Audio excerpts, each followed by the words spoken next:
Fala, meu amigo, minha amiga advogado, advogada, trabalhista, você estudante de direito e você que está se preparando para a prova da Ordem dos Advogados neste ano de 2025. Hoje eu trago para vocês um tema de extrema importância: FGTS, Fundo de Garantia por Tempo de Serviço. E é o seguinte, eu separei este tema em 4 aulas, então fica ligado que eu vou estar soltando esses vídeos aí durante as semanas, explicando com detalhes sobre o FGTS.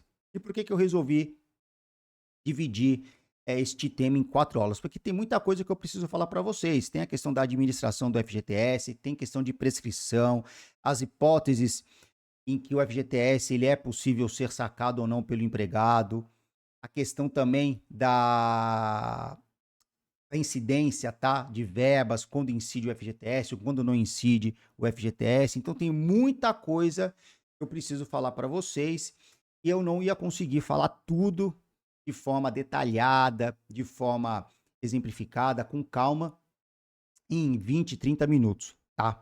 E aí também eu não, né, não ia ficar dando uma aula de 1 hora aqui para vocês, porque senão ia ficar uma coisa muito cansativa. Então eu resolvi dividir este tema em 4 aulas, tá? Para poder estar explicando aí para vocês, tá certo? Então, já vamos trazer aqui para vocês o seguinte, olha só, vamos falar sobre o FGTS.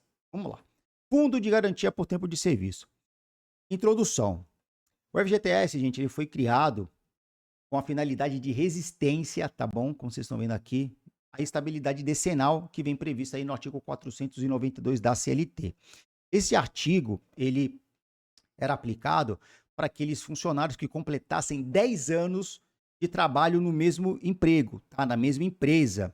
E eles só poderiam ser dispensados, caso completassem os 10 anos, por motivo de falta grave ou de força maior devidamente comprovadas. Perfeito?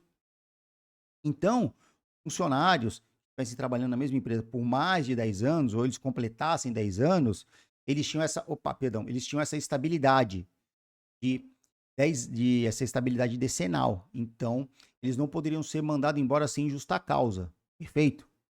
Tem que ter o quê? O inquérito de apuração de falta grave, e aí no caso de força maior, por exemplo, a empresa decretou a quebra ou teve algum outro motivo de força maior, deveria ser devidamente comprovada. Feito. E olha só, eu lembro que na época que eu comecei a fazer faculdade, eu comecei a fazer estágio, eu lembro que eu vi um processo desse, tá? Teve realmente aí uma apuração, teve um inquérito para apuração de falta grave, porque a pessoa já tinha mais de 10 anos na empresa, tá?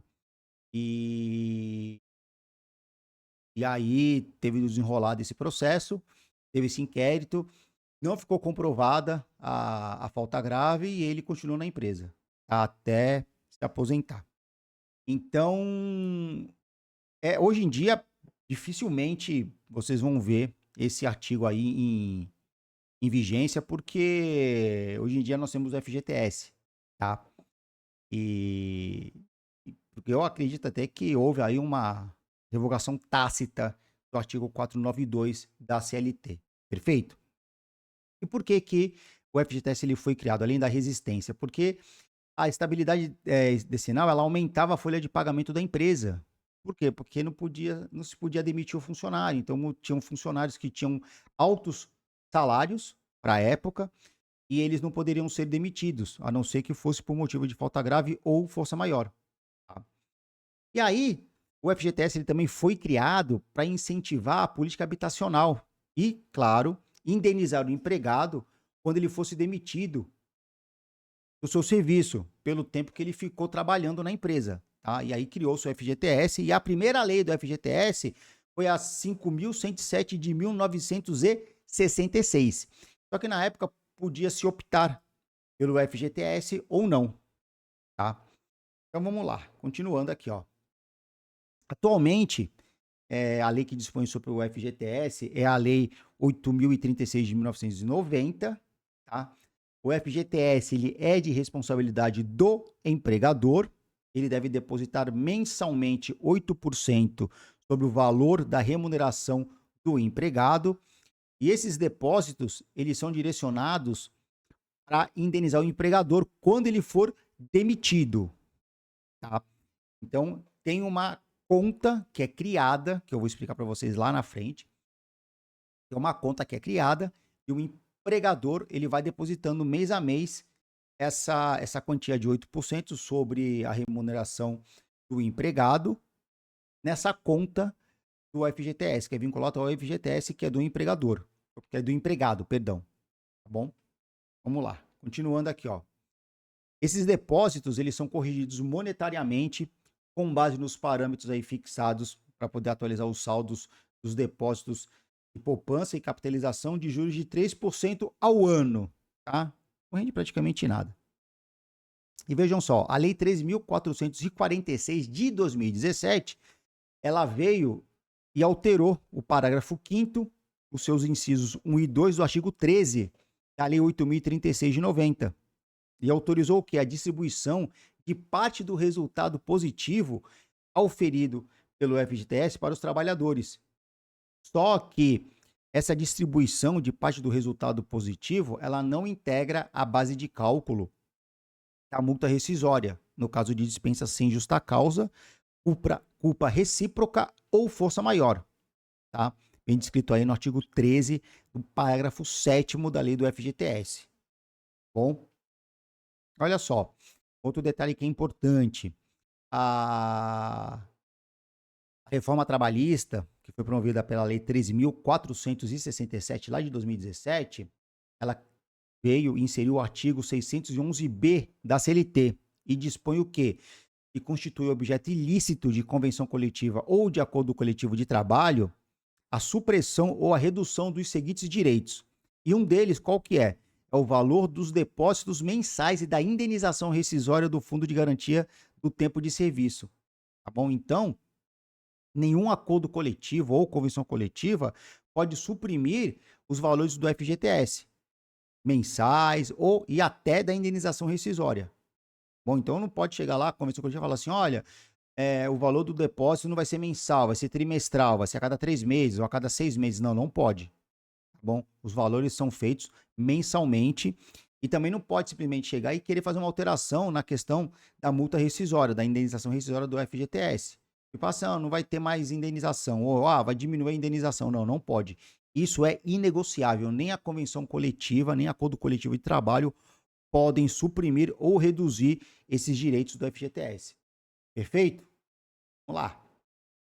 Administração do FGTS. Bem, é feita por normas e diretrizes que são estabelecidas por um conselho curador, que é composto por quem?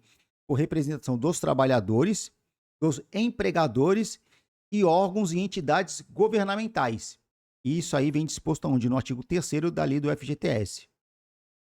O decreto 11.496 de 2023, ele dispõe diversos conselhos e dispõe aí também o conselho curador do Fundo de Garantia do Tempo de Serviço.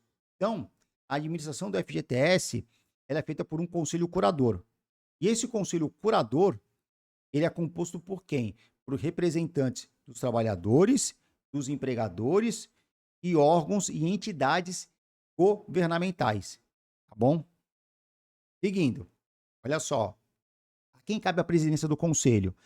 Ela vai ser exercida pelo ministro de Estado do Trabalho e da Previdência ou representante que ele indicar. Os representantes dos trabalhadores e dos empregadores e também os seus suplentes vão ser indicados pelas centrais sindicais e confederações nacionais. Vão ser nomeados pelo Poder Executivo. Eles terão mandato de 2 anos e poderão ser reconduzidos uma única vez. E é vedada a permanência de uma mesma pessoa como membro titular, como suplente ou de forma alternada como titular e suplente por período consecutivo superior a 4 anos no conselho. Tá bom? Seguindo aqui, ó. Reuniões do conselho curador, elas serão sempre públicas, vão ser gravadas e transmitidas ao vivo ou por meio do sítio do FGTS na internet. Vai possibilitar também o acesso a todas as gravações. Tá? Então, essas reuniões, elas, além de serem gravadas ou transmitidas ao vivo e gravadas, elas também têm que ser disponibilizadas para quem não pôde assistir ou para quem tem interesse de assistir, tá? Que seja do conselho curador. Claro que vai ser resguardado aí a possibilidade de tratamento sigiloso das matérias que são classificadas na forma da lei, tá? Vejam só, as ausências do empregado que represente os trabalhadores serão abonadas pelo empregador quando tiver que participar das atividades do conselho. Então, os trabalhadores e os empregados, né, os trabalhadores que estejam representando a classe eh, proletariada, o que que vai acontecer? Quando tiver uma reunião e ele tiver que faltar no emprego, essa falta vai ter que ser abonada. Então vai ter uma reunião no dia 10 de, sei lá, de dezembro. E aí o empregado vai ter que comparecer porque ele faz parte, né, do conselho curador. Essa falta vai ser abonada pelo empregador, tá? O empregado vai comparecer e essa falta vai ser abonada. Não só questão de reuniões, mas qualquer atividade referente ao conselho curador do FGTS. Seguindo, os membros desse conselho, enquanto representantes dos trabalhadores, é assegurado que a estabilidade no emprego, tá? Da nomeação até um ano após o término do mandato de representação. Só podem ser demitidos por motivo de falta grave, regularmente comprovada através de processo sindical. Então, isso daqui é mais uma forma de estabilidade no emprego. Eu já fiz vídeo aqui no canal falando a respeito da CIPA e os cipeiros, representantes dos empregados, eles têm estabilidade no emprego, tá? Da mesma maneira, da data da nomeação até um ano após o término do seu mandato de representação. E aqui é a mesma coisa. O que eu falei lá na CIPA, vou deixar aqui para vocês também, o link para vocês verem essa aula. O que vale lá, vale aqui também, e vice-versa. Bom, então, você que é trabalhador, que faz parte do conselho curador de administração do FGTS, se você for nomeado, você tem direito a essa estabilidade no seu emprego, da data da nomeação até um ano após o término do seu mandato. Perfeito? Competência do conselho, bem descrita no artigo 5º da Lei 8.036 de 90. O gestor da aplicação dos recursos do FGTS será o órgão do Poder Executivo responsável pela política de habitação. E vai caber à Caixa Econômica Federal o papel de agente operador. Tá bom? Então, veja, vocês têm uma pessoa que vai ser um órgão que vai ser gestor dos recursos, de aplicação dos recursos do FGTS. E a Caixa Econômica Federal, ela é o quê? O agente operador. Tá? A competência do gestor, bem descrita no artigo 6º da Lei 8.036 de 90, e a competência da Caixa Econômica Federal vem descrita aí no seu artigo 7º da mesma lei. Bom, então são duas coisas distintas, perfeito? E aqui, para a gente poder finalizar essa primeira aula, eu trago aqui para você alguns destaques. Como eu falei lá no início da aula, as contas vinculadas em nome dos trabalhadores, elas são absolutamente impenhoráveis, tá? Ou seja, você tem as contas, elas são vinculadas ao nome dos trabalhadores, mas eles têm acesso a essa conta? Tem, eles recebem extrato, tá? O trabalhador, para quem é empregado, recebe o extrato. Hoje em dia, a gente recebe aí através de SMS, tá bom? Desde que você cadastre no aplicativo do FGTS. E essa conta também, ela é absolutamente impenhorável. Tá? Então, se o empregado ele tem alguma dívida e ele está sendo executado na justiça comum e forem buscar bens penhoráveis, quando pedirem lá o Pacenjude, o Cisbajude, a conta do FGTS ela não vai entrar nesse rol. Por quê? Porque ela é impenhorável. A conta ela é individualizada. E que isso significa que se o empregado tiver duas contas, ou tiver dois empregos, tá? Ele terá duas contas diferentes, tá? Para efeito de depósito do FGTS. Então, ele trabalha em dois empregos, meio período. Então, ele vai ter duas contas. A conta da empresa ABC Limitada e depois a conta da empresa 123 Limitada. Bom? Aqui, gente, ficou empregados, mas é emprego, tá? E o corretor não me ajudou nessa hora. Os empregadores são obrigados a comunicar mensalmente aos empregados os valores depositados na conta vinculada conforme artigo 17. Tá bom? Bem, voltando aqui. Tá? Então, essa foi a nossa primeira aula sobre o FGTS. Tá bom? Aqui eu resumi as principais informações que eu entendo importantes a respeito do Fundo de Garantia por Tempo de Serviço. Eu espero que vocês tenham gostado. Dúvidas, já podem deixar aí nos comentários. Eu espero vocês na próxima aula.